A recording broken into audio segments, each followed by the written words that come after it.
Well, COVID-19 has already changed our lives in ways that most of us would never have imagined. And now, as millions of people start returning to workplaces around the nation, there'll be more frustrating changes to try to get used to. Desks, lunchrooms and meeting areas will be subjected to coronavirus rules drawn up by Safe Work Australia.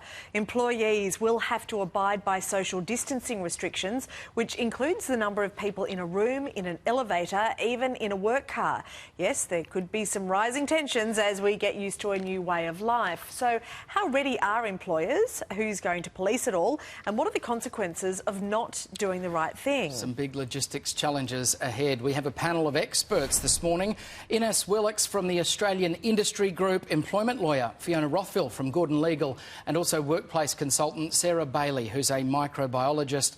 Good morning to you all. Thank you very, very much for your time. Ines, if I could come to you first, sanitiser stations and safety screens are two pretty well-known changes that'll help keep workers safe. What are some of the other changes that are being made, being considered? Because we know that social distancing, for example, is much more than just putting a few markers on the floor.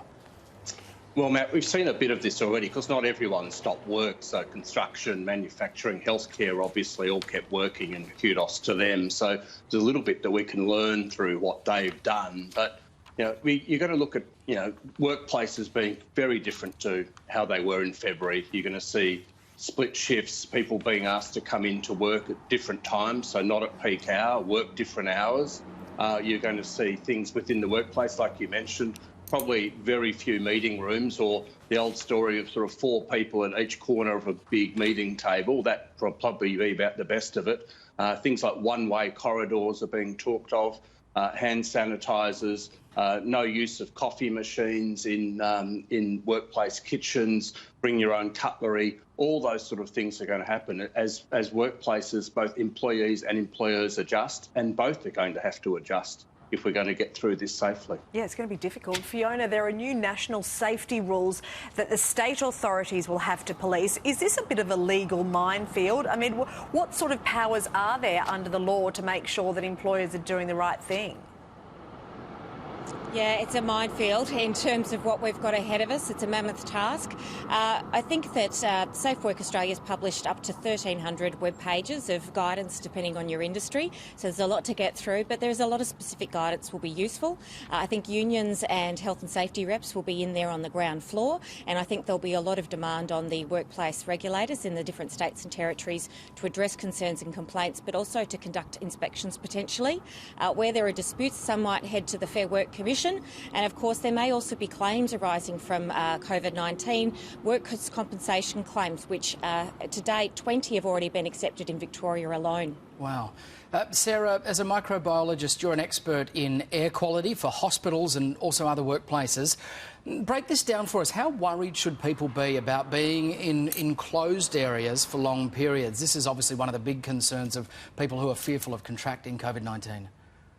I think as long as people are doing social distancing and washing their hands, and there's enough space around people for the 4 square metre rule that we have in WA, everyone's going to be fine. The key things are keeping your personal hygiene good, so that if you've got a cold or any respiratory illness, you don't come into work at all. And that if you're moving around in the office, that make sure you've got very clean hands. And I think that they're the main messages to take away. OK, because as a scientist you've worked with lots of different germs. How does COVID-19 compare, I suppose, to other viruses? Well, if you're talking about it from a cleaning point of view, it's actually structurally a very weak virus. It's just a little bit of genetic material in a little blob of fat. So if you're using a cleaning product that'll break down fat, you can remove that from any surface. It's actually one of the easier microorganisms to get rid of from a surface or clean. It's not very resistant to disinfectants or detergents. So from that point of view, it's fairly easy to combat it as long as you stay on top of your cleaning. Ines, could I ask you, what do you think this means for the traditional working day and the traditional working week, I guess, as commuters are looking at, ways to get to work with social distancing on public transport? That's going to be a nightmare. Have we seen the end, at least for now, do you think, of the traditional 9 to 5?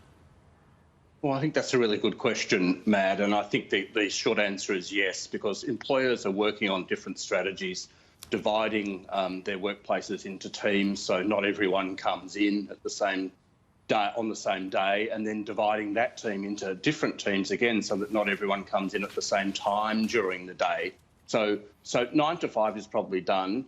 Coming into work with a cold or a flu is done. That's over. There'll be a mix of working from the office and working from home, which raises questions that employers have around your conditions at working from home. Do you have proper desk? Do you have proper computer? Do you have lamps?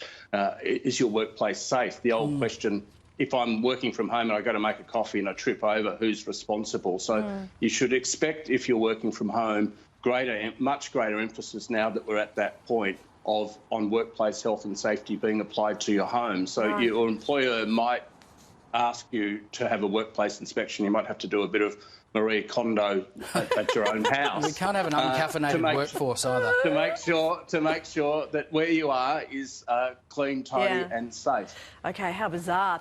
What bizarre times. Fiona, what about workers who are really worried about their health and they don't want to return to the office? Do they have any rights to be able to keep working from home? Yeah, so workers do have a right to a safe workplace. For some workers, they might be more vulnerable due to health concerns, or maybe they're in a vulnerable age group. And in those circumstances also where perhaps the risks haven't been addressed at work and measures haven't been appropriately taken, there's some of the examples where workers may have a right to say, no, I'm not safe at work and I don't intend to return. In those instances, there may be disputes that need to be addressed, and that may be assisted by guidance through some of the workplace health and safety authorities. Alternatively, if people stay at home, then they may not be paid, and there may be pay disputes later as to whether or not they should have been paid if their workplace wasn't safe to return to. Some may go back because they feel like they have no choice or they're vulnerable in the current job economy. And some may also just take sick leave to try and avoid the dispute altogether. So it will be difficult, but there are definite rights for people who don't feel safe returning to work, and it's advised to get some guidance on that so that you can try and get out front of it, try and negotiate with your employer, talk to your colleagues and try and deal with these things before they get to that and escalate to that level.